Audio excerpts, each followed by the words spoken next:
Hey guys, it's me once again, PVZ Pumpkin, back with another video. Today I'm going to show the first part of my Lego Pikmin collection reboot.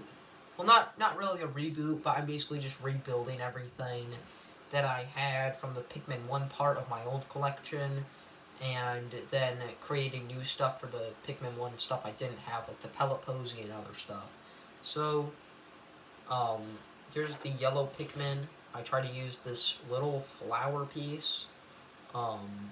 That turned out really well for the little flower, and I gave him some little cheese slopes for ears, and a few of these little ping pong paddle pieces for arms, and a little stem.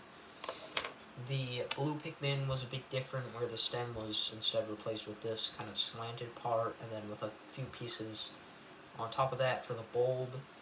And I gave him some angry eyes upside down to be kind of like scared or sad ones. But yeah. Even though the red Pikmin was cool because I used another ping pong paddle piece for his nose. And yeah, I'd say he turned out pretty well. I also made some other enemies, I mean. Here is the female Sheargrub, just a little your basic, run-of-the-mill Sheargrub. I think she turned out pretty well. I got her little eyes, her pincers, and yeah, or not pincers, mandibles.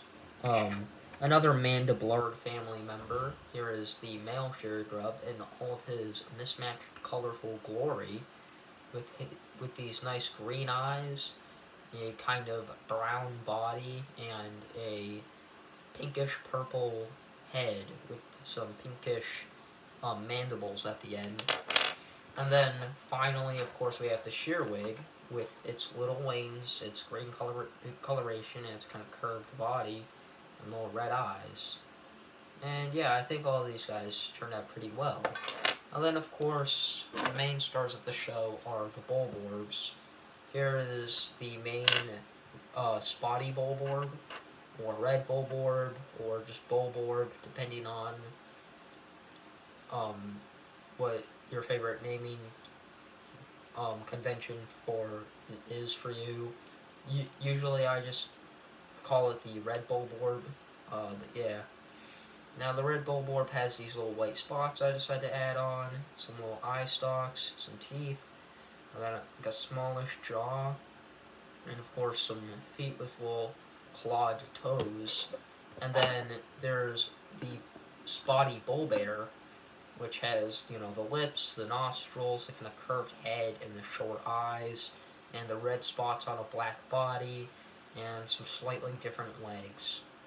And of course the claw toes. But yeah. Now, scaling these up with each other, they aren't necessarily that accurate in scale, but that's not really what I look for when I make these. I just want something that is good displayed and fun to play with. So yeah, like this is more of a dwarf Bulborb size, I would say, when you compare it with Pikmin, but honestly, I don't think I'm going to be creating a Bulborb bigger than this. I'm just going to probably create a smaller Bulborb the size of like a Pikmin for a dwarf Bulborb. That's what I did last time with my older collection.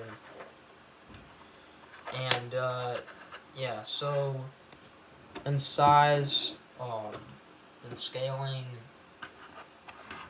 I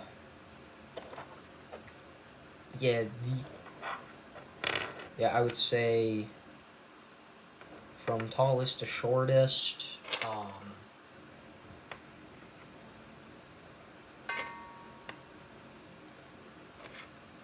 they definitely go shorter and shorter and shorter, and yeah, the female Sheargrub is probably the smallest I've made for my collection so far. But yeah, now, obviously, this is still a work in progress. I still don't have even like half of the enemies that I need. I'm still missing one Pikmin type. I don't have the plants that I want to do, which is the Palooza with you know, like the pellet posy, and even an onion I want to do, just like a master onion of red, yellow, and blue, since I feel like it'd be a bit more convenient than having to build 3 separate ones. And then, of course, like, I know the master onion isn't in the first or even second game, but I still think it would be a bit more convenient to do. And then, of course, I have to do the SS Dolphin and those ship parts, and the Captain Olimar minifigure, like I said, and then bosses and enemies. More bosses, more enemies. But yeah, so yeah, that's pretty much it, and I hope to see you guys in another video. Peace.